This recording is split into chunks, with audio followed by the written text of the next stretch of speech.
نحمده ونستعينه ونستغفره ونؤمن به ونتوكل عليه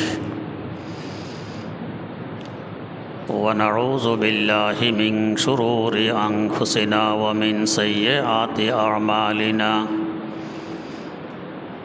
من يهده الله فلا مضل له ومن يضلله فلا هادي له ونشهد أن لا إله إلا الله وحده لا شريك له ونشهد أن سيدنا ونبينا ومولانا محمدا عبده ورسوله أرسله بالحق بشيرا ونذيرا وداعيا إلى الله بإذنه وسراجا منيرا صلى الله تعالى عليه وعلى آله وأصحابه وسلم تسليما كثيرا أما بعد فأعوذ بالله من الشيطان الرجيم بسم الله الرحمن الرحيم إن الذين آمنوا وعملوا الصالحات لهم جنات تجري من تحتها الأنهار ذلك الفوز الكبير صدق الله مولانا العظيم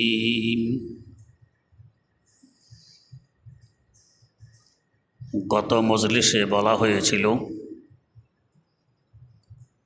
আমরা দেহ এবং রূহের সমন্বয়ে মানুষ। দেহ দেখা যায়, রূহ অনদেখা। মৌলিকভাবে চারটি ম্যাটেরিয়ালের সমন্বয়ে দেহ। এগুলো যথাক্রমে আগুন, বাতাস, পানি ও মাটি। দেহকে সতেজ রাখতে হলে যে চার বস্তুর সমন্বয়ে দেহ, ওই চার বস্তু দেহকে পরিবেশন করা লাগে। দেহকে সতেজ রাখতে হলে আগুনের প্রয়োজন, বাতাসের দরকার, পানির আবশ্যকতা, মাটিরও প্রয়োজন। আমরা ভাত, মাছ, তরি তরকারি, শাকসবজি, মাছ, গোশত যাই খাই সবই তো বাস্তবে মাটি থেকে উৎপাদিত। তো যেই চার বস্তুর সমন্বয়ে দেহকে সতেজ রাখতে হলে, ঠিক রাখতে হলে ওই চার বস্তুর পরিবেশন দেহের জন্য আবশ্যক। দেহের তুলনায় রূহের মূল্য কোটি কোটি গুণ বেশি। রূহ যতক্ষণ আছে দেহ ততক্ষণ জীবিত, রূহ নেই তো দেহ মুর্দা। রূহ চার বস্তুর সমন্বয়ে। সেই চার বস্তু যথাক্রমে এলেম, আমল, এখলাস ও তাকওয়া। অতএব রূহকেও সতেজ রাখতে হলে এই চার বস্তুর পরিবেশন রূহকে করা লাগবে। প্রথম নম্বর, রূহকে দিতে হবে এলেম। এলেম কি? এলেম আরবি শব্দ, বাংলায় অনুবাদ করে শিক্ষা শব্দ দিয়ে। এলেম মানে শিক্ষা। কিন্তু বাস্তবে কোরআন ও হাদিসের পরিভাষায় যে কোনো কিছু শিক্ষাকে এলেম বলে না। বরং বাস্তবে আমরাও বলি না। একটি কথা আমাদের অন্তরে গাঁথা, কথাটি বাস্তবও বটে। শিক্ষা জাতির মেরুদণ্ড, 100% সঠিক কথা। আমাদের যদি মেরুদণ্ড না থাকে, আমরা না সোজা হয়ে দাঁড়াতে পারবো না বসতে পারবো। তেমনিভাবে শিক্ষা না থাকলে জাতিও দাঁড়াতে পারবে না। যে জাতি থেকে শিক্ষা বিদায় নিয়ে যায়, এক সময়ে জাতি তার অস্তিত্ব হারিয়ে ফেলে। জগতের সামনে মাথা উঁচু করে দাঁড়াতে হলে শিক্ষা অপরিহার্য। শিক্ষা জাতির মেরুদণ্ড। যদি যে কোনো কিছু জানার নাম শিক্ষা হয়,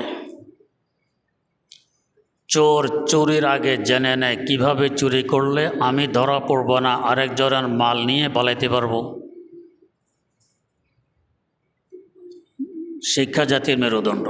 তো সে যে জেনে নিল কিভাবে চুরি করলে ধরা পড়ব না, আরেকজনের মাল নিয়ে যেতে পারবো, এটাকে জাতির মেরুদণ্ড? বরং আছে মেরুদণ্ড ভেঙে দেয়। তেমনিভাবে যারা বোমাবাজি করে, আগে ট্রেনিং দেওয়া ছাড়া, শিখে নেওয়া ছাড়া কি সম্ভব? কখনো সম্ভব নয়।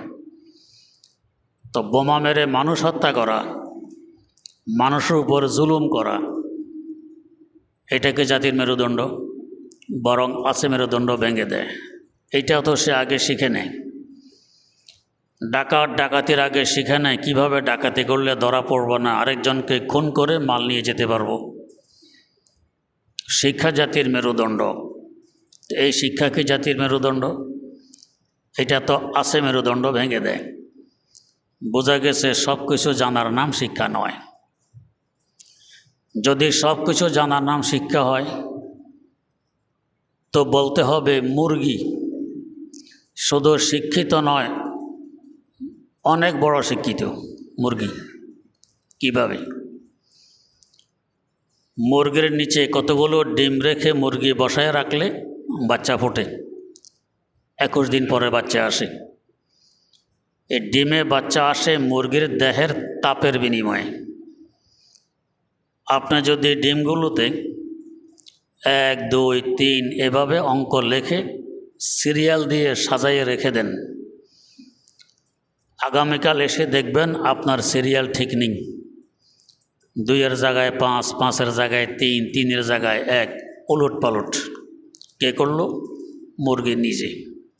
কেন করলো? সেও বোঝে যে আমার দেহের তাপের কারণেই ভিতরে বাচ্চা আসে। যদি মালিকের সিরিয়াল ঠিক রাখতে যাই তো যে ডিমগুলো সরাসরি আমার সিনার নিচে, এগুলোতে তাপ লাগতেছে বেশি, যেগুলো পার্শ্বে ওগুলোতে লাগতেছে কম। এতে করে হয়তো পাশের ডিমগুলো নষ্ট হয়ে যাবে, অথবা বাচ্চা আসবে পরে, সিনার নিচে ডিমগুলোতে বাচ্চা আসবে আগে। যদি নষ্ট হয়ে যায় অনেক বড় ক্ষতি, বড় লস। আর যদি আকপাস করে বাচ্চা আসে মুরগির জন্য মহা সমস্যা। কারণ যে ডিমগুলোতে বাচ্চা এসে গেছে, এ বাচ্চাগুলোর দাবি হবে আমাদের মুরগি মা আমাদেরকে নিয়ে বাইরে ঘোরাঘুরি করুক, আমাদের আদারের ব্যবস্থা করুক। আর যে ডিমগুলোতে এখনও বাচ্চা আসেনি, এদের দাবি হবে মুরগি আমাদেরকে সিনার নিচে নিয়ে বসে থাকুক যাতে বাচ্চা আসে। এখন মুরগি কার দাবি শুনবে? বাচ্চার দাবি শুনতে গেলে খাঁচার ডিমগুলো পচবে, ডিমের দাবি রক্ষা করতে গেলে বাচ্চাগুলো চিলকাকের খোরাক হবে। তাই মুরগি আপনার সিরিয়াল ঠিক না রেখে উলট পালট করতে থাকে যাতে গড়ে সকল ডিমে সমান হারে তাপ লাগে। বোঝার বিষয়। আমাদের দেহ তাপ আছে, কত ডিগ্রি মুখস্থ বলতে পারবো না। বগলের নিচে কিংবা জিহ্বার নিচে একটি থার্মোমিটার দিলে তারপরে বলতে পারবো 98 ডিগ্রি নাকি 99 ডিগ্রি। মুরগি যে মাপ দিল তার ডিমের তাপমাত্রা যাতে সব ডিমে সমান হারে তাপ লাগে, ও কি থার্মোমিটার ব্যবহার করেছিল? করেনি। সে নিজে বোঝে কোন ডিমে তাপ বেশি, কোন ডিমে তাপ কম। আমরা থার্মোমিটারের মুখাপেক্ষী, আর মুরগি থার্মোমিটার মুখাপেক্ষী নয়, সে এমনি বোঝে। তাহলে আমরা বেশি বুঝি না মুরগি বেশি বোঝে? আর একটু সামনে আসুন। আমাদের বাচ্চা জন্ম হওয়ার জন্য আল্লাহ পাকের পক্ষ থেকে কুদরতি একটি রাস্তা আছে, রাস্তা দিয়ে বাচ্চা জন্মগ্রহণ করে বেরিয়ে আসে। মাঝে মধ্যে যদি সমস্যার সম্মুখীন হই, আমরা হাসপাতালে ফোন দেই অ্যাম্বুলেন্সের জন্য। অ্যাম্বুলেন্স আসলে রোগী নিয়ে হাসপাতালে পৌঁছি, ডাক্তারের শরণাপন্ন হই, ডাক্তার আল্ট্রাসাউন্ড করে বাচ্চার পজিশন কি বোঝার জন্য, প্রয়োজন বোধে পেট কেটে বাচ্চা বের করে নিয়ে আসে। মুরগির বাচ্চা ডিম থেকে বের হওয়ার কি কোনো রাস্তা আছে? কোনো রাস্তা নেই। তার মানে প্রত্যেকটি বাচ্চা সিজারের মাধ্যমে বের হয়। সিজার করে কে? কখনো দেখেছেন মুরগি হাসপাতালে অ্যাম্বুলেন্সের জন্য ফোন করতে? না, ডিম কতগুলো নিয়ে ডাক্তারের পিছনে পিছনে ঘুরতে, ডাক্তার সাহেব ভিতরে বাচ্চা আছে, রাস্তা তো নেই, সিজার লাগবে, একটু আল্ট্রাসাউন্ড করুন, এরপরে সিজার করে বাচ্চাটি বের করে দিন। না, সিজার করে মুরগি নিজে। করা তো করে একেবারে বাচ্চার খোসা ফেলে দিয়ে বাচ্চাকে বের করে নিয়ে আসে না। কারণ এতদিন বাচ্চা ছিল বদ্ধ পরিবেশে, হঠাৎ মুক্ত আবহাওয়ায় আসলে তার সহ্য নাও হতে পারে। প্রথমে একটি ছিদ্র করবে যাতে বাইরের আবহাওয়ার সাথে সে পরিচিত হতে পারে। এই ছিদ্রটিও যেখানে সেখানে করবে না। বাচ্চার ঠোঁট যেখানে আছে ঠিক ছিদ্র সেখানেই হবে। এমন কখনো হয় না যে ছিদ্র করার পর দেখা গেছে এখানে বাচ্চার লেজ, ছিদ্র করার পর দেখা গেছে এখানে বাচ্চার ঠ্যাং। এমন হয় না। যেখানে ঠোঁট ওইখানে ছিদ্র, তার ভুল হয় না। আমরা যে সিজারের মাধ্যমে বাচ্চা বের করি, যে সে কি সিজার করতে পারে? গাইনি বিভাগের ডাক্তার লাগে। প্রাইমারি স্কুল থেকে নিয়ে সিজার পর্যন্ত পৌঁছতে অন্তত 20টি বছর তাকে লেখাপড়া করতে হয়েছে। বাপের লক্ষ লক্ষ টাকা ব্যয় করতে হয়েছে, কত মেশিনারি ব্যবহার করতে হয়েছে। এরপর সিজারের প্রশ্ন, তারপরও তো ভুল করে। আমার কাছে একজন দোয়ার জন্য এসেছে, হুজুর বাচ্চা সিজার করতে গিয়ে মূত্রনালী কেটে ফেলেছে। এ ধরনের সমস্যা তো হয়। কিন্তু মুরগি যে সিজারের বিদ্যা শিখল, প্রাইমারি মেডিকেল কলেজে আধা মিনিট গেছিল লেখাপড়া করতে, যায়নি তো। তাহলে আমরা বেশি বুঝি না মুরগি বেশি বোঝে? তো যদি এগুলো বোঝার নাম শিক্ষা হয়, তো মুরগিকে শুধু শিক্ষিত বললে কি হক আদায় হবে? বড় শিক্ষিত বলা লাগবে। দুনিয়ার কেউ মুরগিকে শিক্ষিত বলে না। কেন বলে না? এগুলো জানার নাম শিক্ষা নয়, তাই বলে না। আরও আশ্চর্য হবেন, মুরগির বাচ্চার উপরে চেক দিয়ে যাচ্ছে একটি গরু। 5 হাত লম্বা, বাচ্চা মোটো ভাগে না। আর 1 বিঘা লম্বা একটি কাক 15 হাত উপরে। দেখা মাত্র বাচ্চা এক দৌড়ে তার মুরগি মায়ের পাখার নিচে আশ্রয় গ্রহণ করে। সে বোঝে কোনটা শত্রু কোনটা মিত্র। আমাদের বাচ্চারা বোঝে, পারলে সাপের গাঢ় ধরবে, বোঝে না যে এটা আমাকে দংশন করতে পারে, বোঝে না। মুরগির বাচ্চা আজ ডিম থেকে বেরিয়ে এসেছে, তার সামনে একটি চাল ভাঙা রেখে দেন খুদ আর একটি পাথরের কণা। খুদের আকার, খুদের রং কোনো ব্যবধান নেই। আমরাও দেখলে বুঝবো না কোনটি চাল আর কোনটি পাথরের কণা। কিন্তু মুরগির একদিনের বাচ্চা চালটি খেয়ে নেবে, পাথরের কণাটি খাবে না। সে বোঝে ওইটা আমার খাবার নয়, এটা আমার খাবার।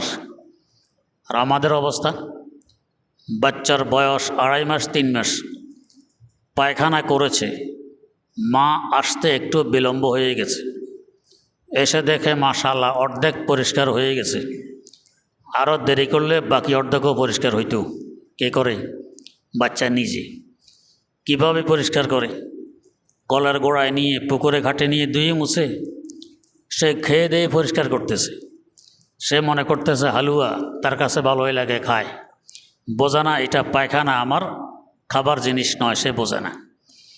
তো আমাদের বাচ্চা 3 মাস বয়স, তারপরেও বুঝলো না। মুরগির বাচ্চা 1 দিন বয়স, সে বোঝে পাথরের কণা আমার খাবার নয়, চাল ভাঙা আমার খাবার। মোরগ কাজ বায় যাবে রো আয়া দরোজি তালাবাদ, মোরগ কাজ বায় যাবে রো আয়া দরোজি তালাবাদ, আদমি জাদা নাদা নাদ খেরা দো আকল তমিস, আদমি জাদা নাদা নাদ খেরা দো আকল তমিস। তাহলে আমরা বেশি বুঝি না মুরগি বেশি বুঝি? এরপরও তো মুরগিকে শিক্ষিত বলে না। বোঝা গেছে এগুলো বোঝার নাম, জানার নাম শিক্ষা নয়, তাই শিক্ষিত বলে না। যদি যে কোনো কিছু জানার নাম শিক্ষা হতো তো ওই পোকাকে বড় শিক্ষিত বলতে হয়। ওই পোকা বাঁশঝাড়ে, পুকুরে পাড়ে, বিভিন্ন জায়গায় ওই পোকা ঘরবাড়ি বানায়। মাটি তুলতে তুলতে আমাদের মাথার উপর পর্যন্ত স্তূপ দিয়ে ফেলে। কেন এই মাটি তোলে? ভিতরে তার ঘরবাড়ি। কখনো ভাঙলে কাটলে দেখবেন ভিতরে বড় কামরা, ছোট কামরা, বড় রাস্তা, হাইওয়ে, আবার ছোট ছোট গলি, কত কি। আমরা ঘরবাড়ি বানাইতে পাথর, সিমেন্ট, রড, বালি, আরও মেডিসিন, কত কিছু ব্যবহার করি। এই যে আমরা এখন বসে আছি, যে ফ্লোরে বসে আছি, প্রায় 250 টন রড আছে এটার ভিতরে, 250 টন। এরপরও তো মাঝে মধ্যে ধসে পড়ে, ফেটে যায়, কত রকম সমস্যা। আর এই যে উই পোকা এত বড় বাড়িঘর নির্মাণ করলো। আমাদের হাইট তো 5 ফিট 6 ফিট, এই হিসাবে আমাদের বিল্ডিংয়ের হাইট হয়। উই পোকার হাইট কতটুকু? আধা সুতাও তো নয়। ওর হিসাবে তার বিল্ডিংটা কত তালা হবে? এত তালা বিল্ডিং সে বানাইল, রড নেই, সিমেন্ট নেই, পাথর নেই, বালি নেই। যখন শুকিয়ে যায় আপনি হাতুড়ি দিয়ে পিটালেও সহজে ভাঙতে পারবেন না। ধসে পড়ার তো প্রশ্নই আসে না। ঝড় তুফান, মেঘ বৃষ্টি, কত কিছু, তার বাসা আপন অবস্থায় আছে, ভাঙতেছে না। তাহলে আমরা বড় ইঞ্জিনিয়ার না ওই পোকা বড় ইঞ্জিনিয়ার? এগুলো জানার নাম যদি শিক্ষা হতো তো ওই পোকাকে বড় শিক্ষিত বলতে হয়। কেউ তো বলে না। বোঝা গেছে এগুলো জানার নাম শিক্ষা নয়, তাই শিক্ষিত বলে না। যদি যে কোনো কিছু জানার নাম শিক্ষা হয় তো বলতে হবে বাবুই পাখি বড় শিক্ষিত। বাবুই পাখির ঘরবাড়ি তালগাছের আগায়। গ্রামগঞ্জে যাদের বাড়ি তারা দেখেছেন তালগাছের আগায় কীভাবে এসে বাসা বুনন করে। তাল পাতার আগার সাথে তার বাসাকে বেঁধে রেখে দেয়। আমি আপনি যদি কোনো কিছু তাল পাতার আগার সাথে বেঁধে রাখতে চাই, সহজে পারবো? যত কষাই বান্ধি না কেন, এটা পিছলিয়ে পড়ে যাবে, ধরে রাখতে পারবে না। কিন্তু বাবুই পাখি তার বাসা বাড়ি সেখানে বেঁধে রাখলো। তুফান পিটতে পিটতে গাছের ডাল পর্যন্ত ভেঙে পড়ে গেল, তার বাসা ফেলতে পারল না। তাহলে আমরা বেশি বুঝি না, বাবুই পাখি বেশি বোঝে? আরও আশ্চর্য হবেন, এই যে আমরা আলোর ব্যবস্থা করলাম, কেন্দ্র থেকে খাম্বা গেড়ে গেড়ে, খুঁটি গেড়ে গেড়ে, মাথায় তার ঝুলিয়ে তারের মাধ্যমে এখানে কারেন্ট নিয়ে এসেছি। জোরসোরে তুফান তাফান হলে খুঁটি উল্টে পড়ে, তার ছিঁড়ে যায়, আমরা অন্ধকারে ডুবে যাই। মাঝে মধ্যে লোডশেডিং, কত রকমের সমস্যা। বাবুই পাখি সেও কারেন্টের ব্যবস্থা করে। রাতের অন্ধকারে তার বাসার দিকে তাকালে দেখবেন তার বাসার দুয়ারে বাতি জ্বলে। কিভাবে? সে দিনের বেলায় জোনা পোকার কল্লা টিপে টিপে বাসার দুয়ারে স্তূপ দিয়ে রাখে। রাতের অন্ধকার যত বাড়ে ততই আলো বাড়ে। খাম্বা উল্টে পড়ার ভয় নেই, তার ছিঁড়ার আতঙ্ক নেই, লোডশেডিংয়ের কোনো পরোয়া নেই। রাতভর আলো ব্যবহার করতেছে। তা আমরা বেশি বুঝি না, বাবুই পাখি বেশি বুঝি। এত কিছু বোঝার পরেও তো বাবুই পাখিকে কেউ শিক্ষিত বলে না। কেন বলে না? এগুলো বোঝার নাম শিক্ষা নয়, তাই বলে না। যদি যে কোনো কিছু বোঝার নাম শিক্ষা হয় তো বলতে হবে ইঁদুর বড় শিক্ষিত। ইঁদুর, যখন দুই দেশে যুদ্ধ শুরু হয় তো সৈন্যরা মাটির নিচে বাংকার খনন করে, বাংকার, যাতে শত্রু না বোঝে যে এখানে সৈন্য আছে। কিন্তু যদি কখনো টের পেয়ে যায়, আমার বাঁচার উপায় কি? তো মাটির নিচ দিয়ে একটা চোরা রাস্তা খনন করে রেখে দেয়। শত্রু টের পাইলে ও রাস্তা দিয়ে যাতে ভাগা সম্ভব হয়। এ বাংকার খনন করতে তো অনেক লম্বা চড়া সময় ট্রেনিং দিতে হয়। আপনার আমার ইরি ক্ষেতের আইলে দেখবেন ইঁদুরও বাংকার খনন করে। ইঁদুর আপনার ধান কেটে কেটে নিয়ে গুদামজাত করতেছে। গুদামজাত আপনার টের পাইলেন এখানে শত্রুর বাংকার আছে, যুদ্ধ করতে হবে। হাতে একটি লাঠি কিংবা দা, গরম পানি ঢালতেছেন বালতিতে করে এনে। শত্রু বের হবে, আক্রমণ করব, হত্যা করব। 5-7 বালতি গরম পানি ঢালার পর 10-12 হাত দৌড় দিয়ে ফুস করে বেরিয়ে দিল দৌড়। আপনি শুধু ইঁদুরের লেজখানা দেখতে পেয়েছেন, পুরো ইঁদুরটাও দেখা সম্ভব হয়নি, বেগে চলে গেছে। পানিও গেল বরবাদ, সময়ও নষ্ট, শ্রমও গেল। শত্রুর সাথে যুদ্ধ করে কুলাইতে পারলেন না, শত্রু চলে গেল। এই যে ইঁদুর বাংকার খনন করলো, ভাগার ব্যবস্থা রাখলো, ইঁদুরকে দেখেছেন ক্যান্টনমেন্টে কোনো আর্মি অফিসারের পিছনে ঘুরতে যে, স্যার যুদ্ধ আমাদের করা লাগে, বাংকার খনন করতে হয়, একটু ট্রেনিংটা দিয়ে দেন না। তাহলে আমরা বেশি বুঝি না, ইঁদুর বেশি বোঝে। এরপরও তো কেউ ইঁদুরকে শিক্ষিত বলে না। কেন বলে না? যেগুলো জানার নাম বুঝার নাম শিক্ষা নয়, তাই বলে না। যদি সব কিছু জানার নাম বুঝার নাম শিক্ষা হয়, তাহলে বলতে হবে মৌমাছি শুধু শিক্ষিত নয়, অনেক বড় শিক্ষিত। কিভাবে? আগের যুগে বাড়ি থেকে 5-7-10 কিলোমিটার দূরে সপ্তাহে একদিন কিংবা 2 দিন হাট বসতো, বাজার বসতো, প্রচণ্ড ভিড় হইতো বাজারে। এখন তো গ্রামে গ্রামে, পাড়ায় পাড়ায়, বাড়ি বাড়িতে দোকান, আগে এরকম ছিল না, খুব ভিড় হইত। মাঝে মধ্যে মুরব্বীদের সাথে বাজারে গেলে ডান হাতের তর্জনী শক্ত করে ধরে রাখতাম, ছুটে গেলে হারিয়ে যাব। প্রতি সপ্তাহে 1 দিন কিংবা 2 দিনে বাজারে আসে। বাজার শেষ করে রাত হয়ে গেছে, বাড়ি ফেরার পথে দেখা যায় আজকের হাঁটা কি দ্রুত হচ্ছে, কোনো ক্লান্তি নেই, অল্প সময়ে বাড়ি পৌঁছে যাব। হঠাৎ শোনে মুয়াজ্জিন আজান দেয়, তো মুয়াজ্জিনকে গালি দেয়, মুয়াজ্জিন দিশারাইয়ে এসার সময় ফজরের আজান দেয়, মুয়াজ্জিন দিশারাইয়েছে। একটু পরে দেখে পূর্ব আকাশে সূর্য উঠতেছে। এখন দেখে ইন্না লিল্লাহ, দিশ তো মুয়াজ্জিন হারায়নি, দিশ তো হারাইছি আমি। বাড়ি থেকে উল্টার দিকে এসে গেছে 10-15 কিলোমিটার দূরে, এমন হয়তো, প্রায় হইতো। তো প্রতি সপ্তাহে 1-2 বার আসা হয়, তারপরও রাস্তা ভুলি। আর মৌমাছি নিয়ে যারা গবেষণা করেন তারা বলেন, 1 চিমটি ফুলের রস আহরণের লক্ষ্যে মৌমাছি 80 কিলোমিটার পর্যন্ত দূরে চলে যায়। 80 কিলোমিটার রস সংগ্রহ করে আবার সোজা তার মৌচাকে ফিরে আসে, কখনো রাস্তা বলে না।